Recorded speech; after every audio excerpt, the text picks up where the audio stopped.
오늘도 말씀과 또 성령으로 충만한 이하로 되시기를 간절히 축원합니다. 2004년도에 나왔던 책 중에 세 마리 여우 길들이기라는 책이 있습니다. 이 책에는 그 사람의 마음을 다스리는 세 마리 여우가 있다고 소개하는데, 그 세 마리 여우는 야망, 질투, 이기심이다라고 소개합니다. 그러니까 이 책은요, 그 예수를 믿지 않는 사람들에게 쓴 책이 아니고 예수님을 믿는 사람들, 쉽게 말하면 우리들에게 쓴 책이다라고 볼 수 있습니다. 그러니까 예수를 믿고 우리가 구원을 받았지만 또 하나 우리가 이 아침에 또 매일같이 점검해야 될 것은 우리 내면 안에는 이게 잘 다스려지지 않는 세 마리의 여우, 질투, 야망, 경쟁심, 이기심이라고 볼 수 있죠. 항상 우리 안에 있다는 것을 항상 기억하셔야 합니다. 그 대표적인 인물이 사울이지 않습니까? 사무엘상 18장 6절을 보면 이렇게 말씀합니다. 무리가 돌아올 때 곧 다윗이 블레셋 사람들을 죽이고 돌아올 때 여인들이 이스라엘의 모든 성읍에서 나와서 노래하며 춤추고 소고와 경쇠를 가지고 왕 사울을 환영하는데, 7절, 여인들이 뛰놀며 노래하여 이르되 사울이 죽은 자는 천천히요 다윗은 만만이로다. 참 죄송한 표현이지만 여인들이 철딱선이 없습니다. 다윗이 잘했다, 수고했다, 이렇게 하면 되는데 이거 왜 비교합니까? 사울은 천천히고 다윗은 만만이다. 죄송하지만 우리 교회 안에, 우리 교회뿐만 아니라 많은 교회들 안에 여인들이 많죠. 남자도 그 여인이고, 여자도 그 여인이고, 목회자도 그 여인이고, 장로님도 그 여인이고, 권사님도 그 여인이고, 집사님, 성도님도 그 여인이 많습니다. 그러니까 인간은 늘 연약한 존재이기 때문에 자꾸 배려해주고 자꾸 지켜 세워주고 그래야죠. 조금만 잘못하면 우리 안에 이 여우들이 꿈틀거리기 때문에 조심하고 또 조심하지 않으면 우리도 철딱선이 없는 이 여인들과 같이 비교할 수 있다는 것이죠. 그런데 이런 의미를 본다면 사울도 참 불쌍한 사람입니다. 지금 사람들이 6절에서 누구를 먼저 환영하고 있습니까? 여인들이 이스라엘의 모든 성읍에서 나와서 노래하며 춤추며 소고와 경쇠를 가지고 왕 사울을 환영하는데, 사울을 먼저 환영한 거예요. 다윗을 먼저 환영한 것이 아니고 사울을 먼저 환영한 겁니다. 여러분, 이게요, 이때 어떠한 분위기를 보면 이렇게 국방부에서 하는 전쟁, 이렇게 군대 퍼레이드와 같은 그런 대규모의 행사가 아니에요. 그냥 여인들이 고무줄 놀이를 하면서, 소꿉 놀이를 하면서 불렀던 노래예요. 사울은 죽인 자는 천천히고 다윗은 만만이로다. 그러니까 이 말에 사울이 이성을 잃죠. 어떻게 변했는지 8절과 9절 말씀을 보면 이렇게 말합니다. 사울이 그 말에 불쾌하여 심히 노하여 이르되 다윗에게는 만만을 돌리고 내게는 천천을 돌리니 그가 더 얻은 것이 나라 말고 무엇이냐 하고, 9절이 중요합니다. 그날 이후로 사울이 다윗을 주목했다라고 표현해요. 지금 여인들이 하는 말을 듣고 어떻게 되었습니까? 심히 불쾌했다 표현하죠. 그리고 이어지는 말씀은 이렇게 말합니다. 그날 이후로 사울이 다윗을 주목했다라고 표현해요. 이 주목이라는 단어가 이게 히브리어로 오헨이라는 단어인데, 이게 뭐냐면 단순히 주목했다라는 표현보다는 하나하나 면밀히 살폈다라고 보시면 될 것 같습니다. 그 세번역에는 이렇게 표현합니다. 그날부터 사울은 다윗을 시기하고 의심하기 시작했다. 세 마리의 여우가 꿈틀거리죠. 여인들이 하는 말에 엉뚱한 상상을 하는 거죠. 일어나지도 않는 일을 이미 점지어두고 상상하게 합니다. 그리고 다윗을 주목합니다. 이 얼마나 피곤한 인생입니까? 이 얼마나 엉뚱한 인생입니까? 그러니 여러분, 우리도 이게 참 연약한 인간이기 때문에 조심하고 또 조심하고 면밀하게 살피지 않으면 오늘 우리에게도 이런 세 마리의 여우가 항상 존재하고 있다는 것을 여러분 아셔야 합니다. 잘 보면 우리의 인생을 공고하게 하고 또 피곤하게 하고 또 메마르게 하는 대부분의 잘못은 여러분 외부에 있지 않습니다. 잘못된 상상, 잘못된 생각, 그죠? 먼저 앞서는 우리의 생각. 그러니까 이러한 상상력이 우리를 곤비하게 해요. 우리를 피곤하게 하고 우리를 메마르게 합니다.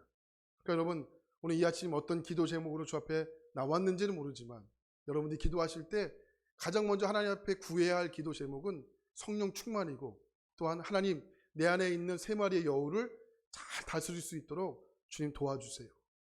이 기도가 우리 가운데 먼저 나와야 하는 것이죠. 오늘 6장을 보면 이와 비슷한 장면이 등장합니다. 다니엘이 누굽니까? 포로로 끌려왔던 사람이에요. 1차 때. 그러니까 귀족이에요. 왕족 출신입니다.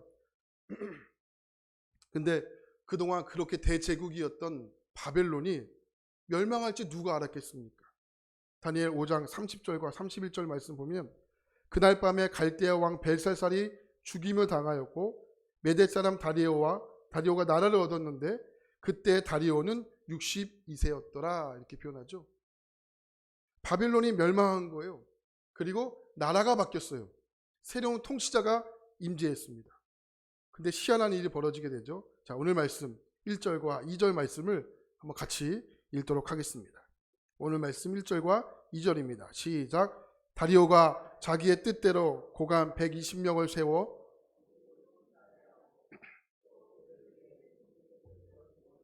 다니엘이 그 중에 하나니라. 이는 고관들로 자기의 직무를 보고하게 하여 왕에게 손해가 없게 하려 함이었더라. 바벨론을 멸망시킨 이 다리오가요, 나라를 120개로 이게 분할 통치하게 됩니다. 그러니까 120개의 도시를 그냥 다 시장들을 임명한 거예요. 그 시장들을 임명한 위에 40개씩을 묶었어요. 그리고 3명의 총리가 40개의 도시를 관찰하게 했죠. 자, 그 중에 한 사람이 누굽니까? 다니엘이죠. 그러니까 총리의 주된 일은 뭡니까? 2절 말씀 보니까 왕에게 손해가 없게 하려 합니다. 이렇게 표현하죠. 그러니까 손해가 없게 하려 합니다. 이 경제적인 손해입니다. 근데 여러분, 대제국이었던 바벨론이 하루아침에 무너지게 되니까 이 메대와 또 바사의 페르시아죠. 그러니까 하루아침에 이 멸망했던 바벨론의 나라를 이렇게 살림을 하루아침에 장악할 수가 없는 거죠. 그래서 바벨론에서 일을 잘했던 관료 중에 가장 도덕적으로 이렇게 깨끗하고 경륜도 있고 탁월했던 사람을 뽑아요. 그 중에 3사람 중에 한 사람이 다니엘이라고 볼 수 있습니다. 근데 오늘 3절 말씀 보니까 이렇게 표현하죠. 3절 보겠습니다. 시작. 다니엘은 마음이 민첩하여 총리들과 고관들 위에 뛰어남으로 왕이 그를 세워 전국을 다스리게 하고자 한지다. 그러니까 다니엘이 3명의 총리들보다 더 뛰어났다라고 표현하죠. 그러니까 2명의 총리들이 다니엘과 게임이 되지 않는 거죠. 근데 여러분, 이게 환경이 이렇게 바뀌는 데서 실력을 발휘한다는 것이 참 어렵습니다.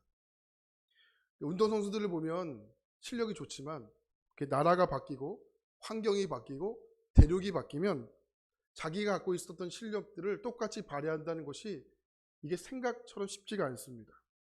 시골에서 공부를 잘하는 친구들이 도시에 와서 공부를 똑같이 잘한다는 것이 쉬워요? 어려워요? 어렵습니다. 그러니까 실력이 이렇게 떨어진 것이 아니고 와서 또다시 적응하고 또다시 한다는 것이 문화가 다르기 때문에 매우 어렵습니다. 근데 다니엘이 나라가 바뀌었죠. 언어도 바뀌었죠. 인맥도 바뀌었죠. 완전한 리셋입니다. 근데 다니엘은 거기서 탁월하게 실력을 발휘합니다. 그 이유가 뭘까? 3절에 보면 다니엘은 마음이 민첩했다 표현하죠. 이 마음이 민첩했다는 것이 히브리어 성경을 보니까 이렇게 표현해요. 다니엘 안에는 탁월한 영이 있었다 표현해요. 그러니까 마음이 민첩한 게 아니에요. 마음이 민첩한 게 뭡니까? 생각이 빠른 겁니까? 아니죠. 다니엘의 마음이 민첩했다는 것은 다니엘 안에 탁월한 영이 있었다는 거죠. 뭐예요? 성령 충만했다는 거예요. 다니엘은 능력이기보다는 성령이 충만했다는 겁니다. 다니엘은 언제부터 항상 마음에 하나님의 영으로 충만했던 사람입니다. 그 상태를 평생을 유지했던 사람이에요. 하나님의 선지자로 쓰임받았을 때뿐만 아니라 포로로 끌려왔을 때뿐만 아니라 지금 나이가 80세에 이르렀거든요. 고령의 나이에도 불구하고 제국의 격변하는 가운데서도 전에 알지 못했던 새로운 왕이 등장했을 때에도 나라가 바뀌었을 때에도 평생 유지했습니다. 성령 충만입니다. 그렇기 때문에 하나님의 영이 주는 능력과 세상에서 주는 어떠한 교육과는 여러분 절대 비교할 수가 없는 겁니다. 다니엘이 포로로 끌려올 때부터 페르시아의 모든 좋은 과외 선생님들 다 붙였습니다. 다니엘에게. 왜냐하면 다니엘이 정말로 능력 있는 것을 알았거든요. 그래서 좋은 과외 선생님을 정말 쪽집게 과외 선생님 다 붙였어요. 다니엘에게. 다니엘이 거절하죠. 거부하죠. 또 마음을 결정하죠. 왜 그렇습니까? 성령 충만입니다. 성령 충만함이 다니엘에게 있었습니다. 여러분 하루아침에 성령 충만할 수 있습니까? 아니에요. 평생을 하나님과 동행하고자 무단이었었습니다. 하나님의 영이 다니엘 안에서 충만하게 거했습니다. 그리고 나온 것이 성령 충만인 것이죠. 이게 놀라운 점입니다. 그러니까 여러분 안에 있는 경쟁 상대가 얼마나 뛰어난지를 여러분 별로 신경 쓰지 마세요. 분석하지 마시고 우리 안에 정말 하나님의 영으로 충만하면 어떤 적을 만났을지라도 우리 안에 여우가 꿈틀대지 못할 것입니다. 그런데 다니엘의 마음이 미접하여 하나님의 영으로 충만했던 사람이었는데 그것이 어디로 연결이 됩니까? 4절 말씀 보니까 이렇게 표현하죠.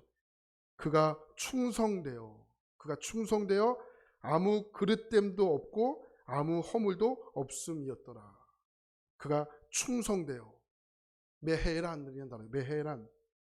이건 뭐냐면 진실하거나 확고부도한 상태를 나타내는 단어예요.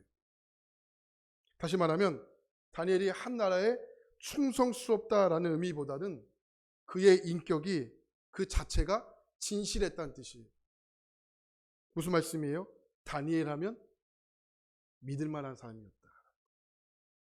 다니엘의 출신이 비록 여러분 포로 출신이었지만 그것보다 중요한 것이 무엇입니까? 다니엘 하면 속진 않아. 다니엘 하면 믿을 만한 사람이야. 다니엘 하면 사기는 나가지 않아. 이런 여러분 진실스러운 마음이 다니엘에게 있었다는 거죠. 그러니까 다니엘을 보면서 사람들이 놀란 거예요. 다니엘, 저 사람은 믿을 만해.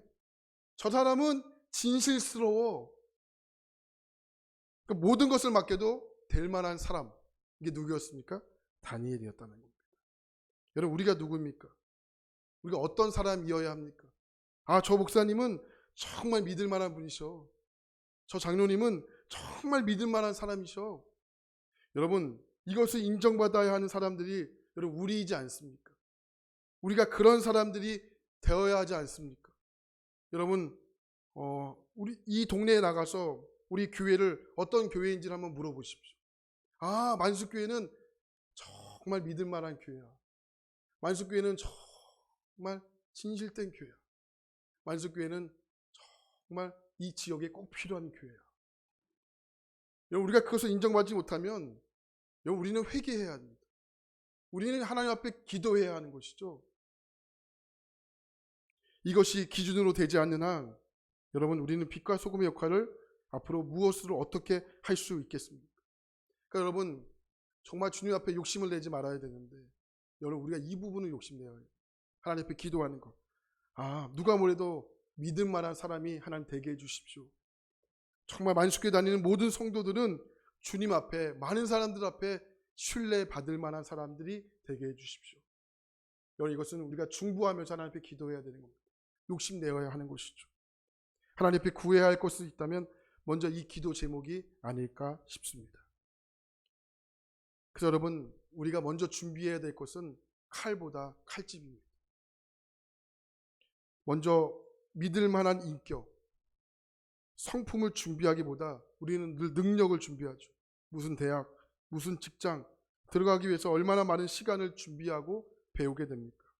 근데 내가 어떤 사람이 되느냐, 하나님 앞에 어떤 사람이 되고 있느냐, 여러분 얼마나 시간을 여러분 투자하고 계십니까? 내가 하나님 앞에 어떤 사람이 되고 있느냐는 준비하지 않죠. 또 배우려고 하지도 않는 것 같습니다. 그러나 여러분 내가 하나님 앞에 준비되어야 할 것은, 또 믿지 않는 사람들에게 먼저 준비되어야 할 것은 기능보다는 통제입니다. 칼보다는 칼집을 준비하셔야 됩니다. 기능, 칼만 준비하는 사람은 영혼을 죽이지만 자기의 통제, 자기의 마음을 다스리는 칼집을 준비하는 사람은 분명 여러분 영혼을 살리는 사람이 될 것입니다. 그 대표적인 사람이 다니엘입니다. 자, 4절 말씀을 다시 한번 보겠습니다. 4절입니다. 시작. 이에 총리들과 고관들이 국사에 대하여 다니엘을 고발할 근거를 찾고자 하였으나 아무 근거, 아무 허물도 찾지 못하였으니 이는 그가 충성되어 아무 그릇됨도 없고 아무 허물도 없음이야. 아멘. 만약에 다니엘이 자기 안에 있는 여우를 통제하지 못했다면, 똑같이 칼로만 대응했다면 다니엘은 수도 없이 넘어졌을 것입니다. 시간을 허비했을 것입니다. 그러나 다니엘은 성령 충만함으로 승리했습니다. 결국 그 일을 통해서 누가 영광을 받으시는 겁니까? 우리 주님이 영광 받으시는 거죠. 우리 주님이 아주 통쾌했을 거예요. 그렇죠? 이날 이후로 아마 총리 두 사람은 아주 죽삽을 났을 겁니다. 묵삽을 났을 거예요. 결론적으로 23절입니다. 23절 읽겠습니다. 시작. 왕이 심히 기뻐서 명하여 다니엘을 굴에서 올리라 하매 그들이 다니엘을 굴에서 올린즉 그의 몸이 조금도 상하지 아니하였으니 이는 그가 자기의 하나님을 믿음이었더라. 아멘이십니까? 아멘이십니까?